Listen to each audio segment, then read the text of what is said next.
Tells me is maybe we have some public locations where we have individuals and maybe juveniles hanging out that we didn't know about. A new crime-fighting tool, up and running and doing exactly what the police department wants it to do. Good evening again, everyone. I'm Brad Johansson. And I'm Cammie Deerking. Cincinnati police can now tell exactly where people are shooting guns as they're doing it. Short time ago, the department went live with Spot Shooter. In a story you're seeing first on Local 12 News, Deborah Dixon shows how the system of sensors and software is already making a difference. Gun violence is the city's #1 priority, but it's estimated only 20% of gunfire heard is reported. It's very hard to consider yourself an evidence-based, data-driven agency if you only have 20% of the data. And this is what this will help us do, is fill in that other 80% of where shots fired activity is occurring in Avondale. That's where the ShotSpotter sensors are set up now. It's been capturing data the past 24 hours, recording shots fired in 2 locations. The first was on Young Street at 1148. ShotSpotter gives the exact location as 2058 Young Street. Sensors detected. Is that 3 or 4? At least 3. They've got it coded as 3, possibly 4 gunshots.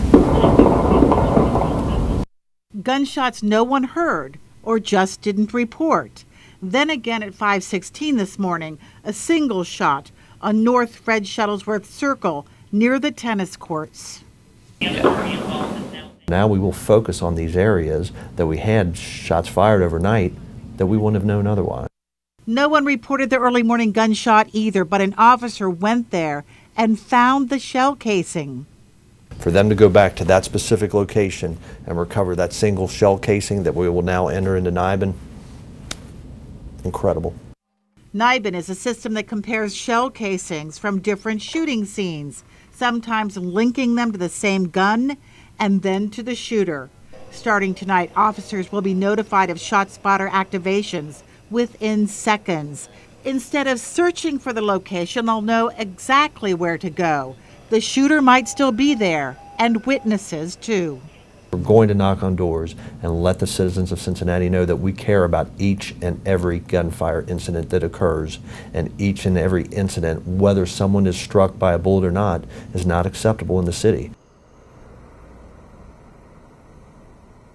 I'm at the exact location on Young Street where those 4 shots were detected by the ShotSpotter 11:58 last night.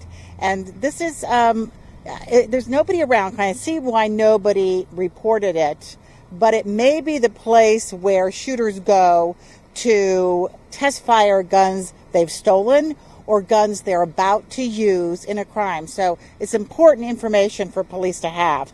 And tonight now, starting tonight, those trained in ShotSpotter will get the notifications on their phone or in the computers in their car, and communications will have it as well. We are, by the way, right by Taft Elementary School and the Mount Auburn International Academy.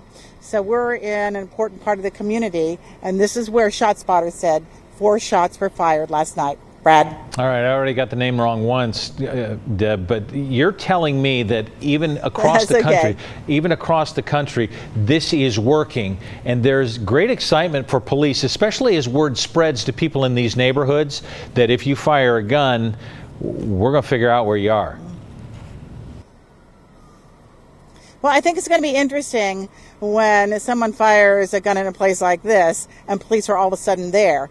And instead of driving around and trying to find somebody who saw something or trying to find someone running away, they know exactly where to go. Remember, that police officer went back to that scene in Avondale this morning and found the shell casing. That's huge. I think it's going to make a big difference. It has in other cities across the country, Brad. Looking forward to it. Deb, thanks so much. The hope is that ShotSpotter will help reduce gun violence in and around Avondale. And if that's the case, sensors could go up in plenty of other neighborhoods. Wow, big advance in crime fighting.